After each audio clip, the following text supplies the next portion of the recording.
Hi, today we will talk about the last stage of the policy cycle, that is public policy evaluation.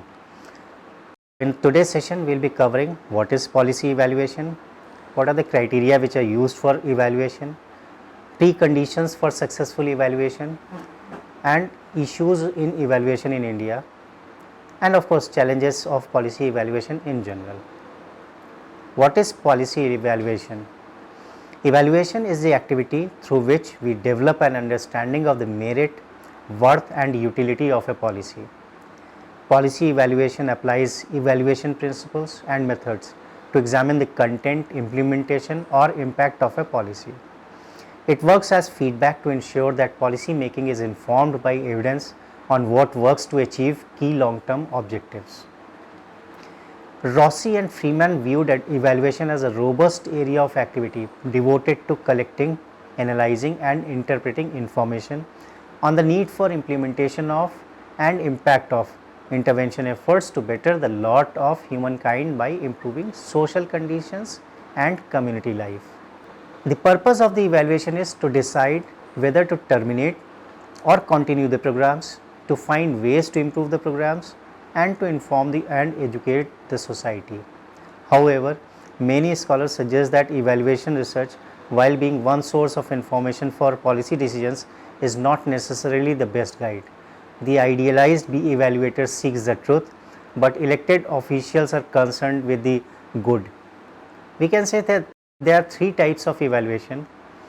First is evaluating policy content. Does the content clearly articulate the goals of the policy, its implementation and the underlying logic for why the policy will produce intended change? Evaluating the development of a policy helps to understand the context, content and implementation. Second type is evaluating policy implementation. Was the policy implemented as intended? The implementation of a policy is a critical component in understanding its effectiveness. Evaluation of policy implementation can provide important information about the barriers to and facilitators of implementation and a comparison between different components or intensities of implementation. The third type is evaluating policy impact. Did the policy produce the intended outcomes and impact? However, it is important to evaluate short-term and intermediate outcomes as well. A great deal of evaluation research is based on the assumptions that individuals and organizations are assumed to be rational and to behave so as to maximize or at least satisfies some identifiable goal or a set of goals.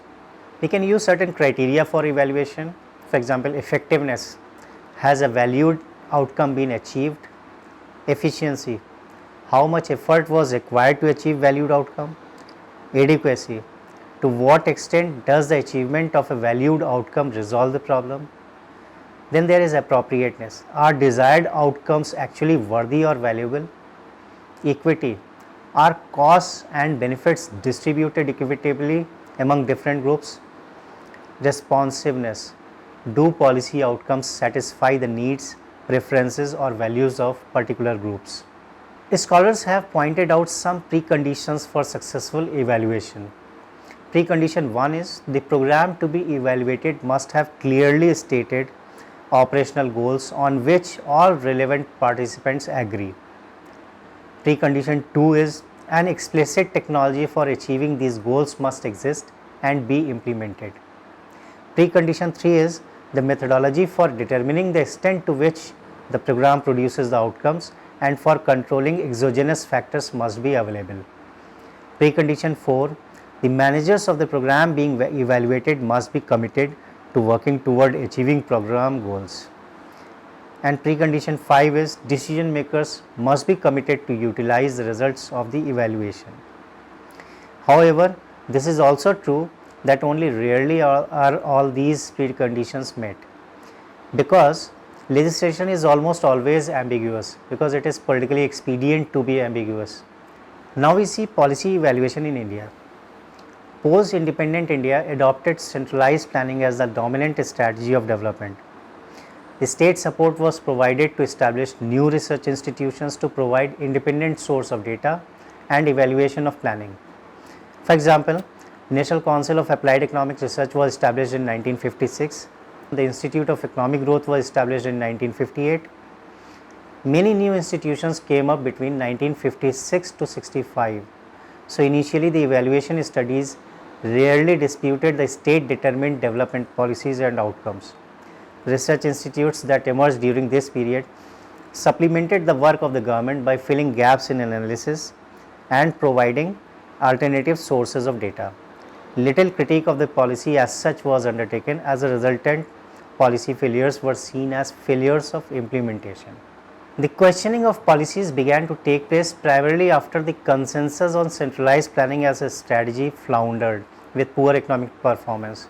We find that since 1980s, new research institutions which emerged had different perspectives.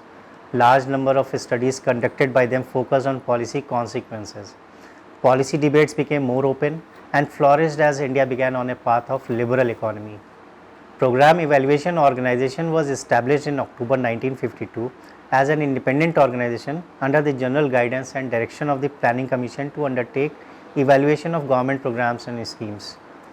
It undertook evaluation of selected programs or schemes under implementation as per the requirement of the various divisions of Planning Commission and ministries or departments of Government of India. The evaluation studies were designed to assess the performance, process of implementation, effectiveness of the delivery systems and impact of programs. During the 11th plan in 2006-7, a new central plan scheme for strengthening evaluation capacity in government was introduced. 11th plan also proposed to network with evaluation capacity that existed outside the government. 12th plan highlighted the need for a strong web-based monitoring and evaluation system to promote transparency and accountability and facilitate regular tracking of physical and financial performance of individual programs or schemes. PO often outsourced studies to private institutions, but it had certain issues. PO had no systematic mechanism to ensure quality of the reports of the outsourced agencies. It had no proper mechanism to validate the findings. Quite often reports were not submitted as per time schedule and as a consequence lost their relevance and the money on reports was wasted. Due to preoccupation with their work, the agencies did not get sufficient time from the government officials to interact for information. Every ministry or department getting its schemes evaluated on its own is against the evaluation principle. The fund provider and the office organizations whose scheme is to be evaluated should not be the same. Now, there is a Development Monitoring and Evaluation Office. It was constituted in September 2015 by merging the erstwhile PO and the Independent Evaluation Office. It is an attached office under Niti Aayog aimed at fulfilling the organization's monitoring and evaluation mandate and building the appropriate ecosystem in India. DMEO has advisory powers across the ministries and departments of the Union Government and is one of the few institutions within the government to provide a cross and interministerial perspective. There are potential policy evaluation challenges in general: lack of resources or clear responsibility for evaluation, lack of strong evidence base to support policy, fear of evaluation and lack of familiarity with policy evaluation methods, external and contextual factors such as economic conditions or public awareness, access to appropriate data, rapid pace of policy, or political scrutiny and desire for quick production of results.